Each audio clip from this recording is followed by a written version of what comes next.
직무에 대해 평가한다는 것은 생각보다도 더 겁나고 어렵고 힘들고 복잡하고 난해한 과정입니다. 도대체 왜 이렇게 어렵고 안 되는 것일까? 그래도 이것을 꼭 해야만 되는 것일까 알아보겠습니다. 대부분 직무평가는 직무급을 만들기 위해서 하는 것으로 생각을 하는데요. 정말 직무급만을 위해 직무평가가 존재하는 건 아니라고 합니다.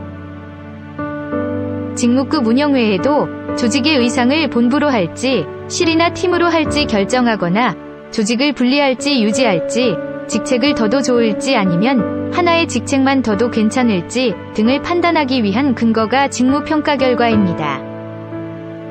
말하자면 직무평가를 포함한 직무정보를 가지고 직제를 만들 때 이용하는 것이지요. 넓게 보게 되면 이 직무평가 결과를 포함한 직무정보를 가지고 인사 전반에서 모두 사용하게 됩니다. 옛날 호봉제나 과부제를 없애고 팀제와 연봉제로 옮겨왔는데 이를 제대로 운영할 보상로직은 없었던 겁니다. 그래서 대충 서구식 보상만 부분 도입하긴 했는데 이 직무중심 보상이 돌아가질 않는 것이죠. 직무에 따라 보상을 한다고 하니 뭔가 공정한 것 같아서 직무급 체계를 도입하기 위해 컨설팅도 하고 솔루션도 만들었다고 합니다. 많이 투자해서 만들긴 했는데 이게 안 돌아가는 겁니다. 문제는 직무중심 인사체계에서 다른 건 다 필요 없고 정말 딱 보상만을 위해 뽑아서 만든 거라 직무의 기본적인 관점에서 보면 좀 이상한 겁니다. 컨설팅 것도 그렇지만 정부가 만든 것을 보면 더 이상합니다. 그냥 맞춰 쓰자 상대 서열만 나오면 어쨌든 차별적인 직무급이 만들어지지 않느냐라고 하는 사람도 있습니다. 문제는 수요공급 법칙처럼 맞춰지는 로직도 아니고 할 때마다 다르고 시장 임금도 없어서 작동이 안 되는 거죠. 정말 모든 것을 미국하고 똑같이 직무관리를 했으면 모르지만 결국 좋다는 보상만 딱 골라서 비벼 먹어보려니 잘 안 되는 겁니다. 다른 것만 단화두고 직무급의 장점만 쓰겠다는 생각 자체가 이미 틀린 겁니다. 그러니까 최소한 직무급이라고 하면 직무 기반의 인사체계의 기본 어느 정도는 쓸 생각을 해야 됩니다. 자, 이제 기본 틀은 직무 기반으로 간다고 합시다. 먼저 무엇을 생각해봐야 할까요? 가장 우선적인 요소는 정합성입니다. 인사는 모든 기능이 시계태엽처럼 상호작동합니다. 보상만 딱 떼서 직무 기반으로 가지는 못한다는 겁니다. 채용, 배치, 교육 등 통합적 관점에서 설계할 필요성이 있습니다. 또 필요성이 충족되어야 한다는 겁니다. 직무기술서든 직무평가든 정말로 제대로 쓰이기 위해서는 그 본질의 목적에 맞는 필요에 의해 담당자들이 사용해야 되는 겁니다. 형식이 아닌 필요 내용으로 작성되어야 합니다. 예를 들면 일 시키는 방식도 달라야 합니다. 직무로 정해졌으면 직무 관련 업무를 주로 해야 합니다. 불을 끌어간 소방관에서 주변 청소까지 시키면 안 됩니다. 일을 잘한다고 이것저것 일을 더 주어도 안 됩니다. 직무에 기반하여 보상을 하는 것이니 동일 직무, 동일 능력자에 대해 주니어니까 연봉을 좀 낮추고 시니어니까 높이고 승진도 하고 이런 방식은 직무주의 인사가 아닙니다. 또 다른 어떤 사유가 되었든지 성별의 차이이든 학력의 차이이든 직무 또는 능력 외 다른 무엇으로도 차별적인 보상, 교육, 채용이 된다면 직무 중심의 인사가 아니게 됩니다.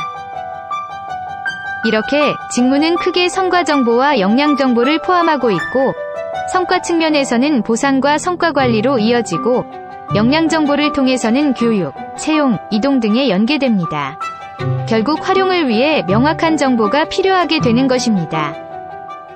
이렇게 직무 관련 정보는 각각의 인사 기능에 대해 한목적적으로 적용 및 활용되어야 하는데 아래 보이는 문장들의 방식들로 사용되게 된다면 필요성과 정합성이 깨지는 결과를 초래하게 됩니다.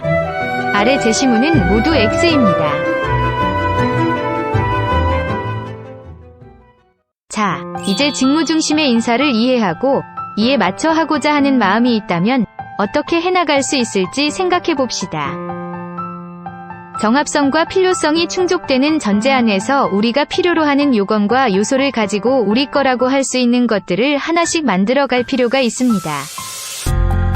직무정보와 관련된 직무 중심의 인사 기능을 만들기 전에 무엇보다도 직무를 어떻게 구성하고 분류하고 정리할 것인지에 대한 명확한 검토와 체계화를 충분히 구상해야 합니다. 모든 것들의 전제가 되기 때문에 그렇습니다. 그리고 나서 하나씩 만들어 가도록 합니다.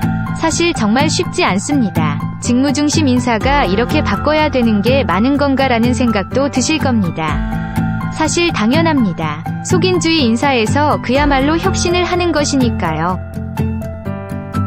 만들면서도 많은 시행착오가 있을 것입니다. 사실 미국식 직무주의도 많은 수정을 필요로 하고 있습니다. 직무를 강조하다 보니 정해진 업무 외에는 일하지 않으려는 직원들이 많아졌고, 이제는 좀 더 유연함이 필요해졌습니다. 결국은 애자일을 강조하고 OKR이 개발되기도 했습니다. 결국 우리가 가려고 했던 직무주의 자체가 사실 완전치는 않은 것입니다. 그럼에도 어느 정도는 가야 될 큰 방향인 건 맞습니다. 우리는 현재 문물은 바뀌었는데 아직 운영체계가 만들어지지 않은 문화지체 상태에 있습니다. 그래서 큰 방향인 서구권으로 이동해 가려 합니다. 하지만 이게 답일까요? 정말 서구권과 똑같이 할 자신은 있는 겁니까? 더군다나 서구권도 고전적인 직무주의 인사가 많이 수정을 해야 한다고 합니다. 수정할 게 많은 시스템을 따라만 가면 그게 좋은 결과를 맺을 수 있을까요? 우리는 다시 길을 찾아야 할 것 같습니다. 아직 답이 도래하지 않은 현재, 우리는 이를 타개할 히어로를 기다립니다. 복잡하고 어려운 이 상황을 해결해주면 좋겠습니다.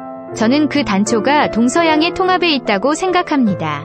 하이브리드 HR, 직무가 중심이 되지만 가변적으로 성장을 위해 조금씩 변용해 갈 수 있도록 하는 그런 인사가 있으면 좋겠다고 생각합니다. 좀 더 깊게, 좀 더 본질적으로 다시 고민해봤으면 좋겠습니다. 이제 그 논의를 시작하려고 합니다.